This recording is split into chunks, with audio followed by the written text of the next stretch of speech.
What about when Tommy G did the video, Tommy Jesus, and he walked on water? That was my. How did you make that happen? I was well, yeah.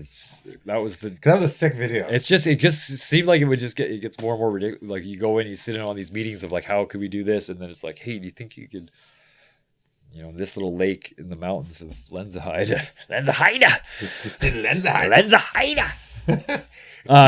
could you, submerge? How would we, make a bridge underwater? And it's like, oh, it seems like it's a simple task, but then really, did you ride on it too?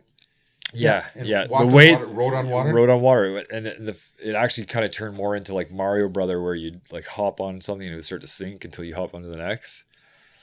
Because once something is under the surface, and surrounded by water, it's a whole different game. There's one thing to get something to float on water, another thing to get it to just sit level in the water, but once it's underwater, it's its own animal. It's just kind of floating around. So it has to have a bit of air, but it has to be and it's like boggy. We're trying to like put weights down and anchor the thing underwater, and then we had to, because it's white. We use these. I don't know if you ever saw that. What is it? JOB or whatever.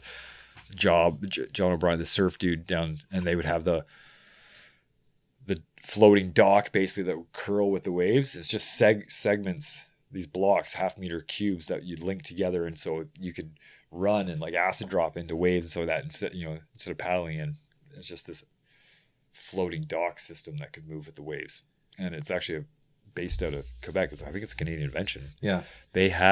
So we looked that up. Turns out they had a warehouse in France. They sent a whole, whack load. So we built this 40-meter bridge across the water, but it sat 8 inches out of the, so then we had to figure out how to get that underwater. Each of those cubes, like one of them could hold me up, let alone fucking 200 of them. Yeah. They could hold a transport up. Well, it looked like he was riding across water. So cool. It worked. I think I spent like 2,000 Swiss dollars, whatever, Lenzerheide dollar on rubber outdoor carpet. They had a big roll. And just like, yeah, keep going 40 meters. Like, really? Like, this is like 1,000, but just to have this carpet so we can make it black, to, have the white plastic blocks literally under the water, millimeters under the surface of the water.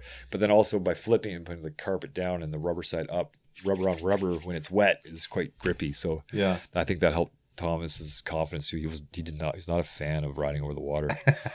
He's like, what was his quote? He's like, Jesus did a lot of things, not only water. He's like, could we do something else? Like, why are we doing that? I don't like this.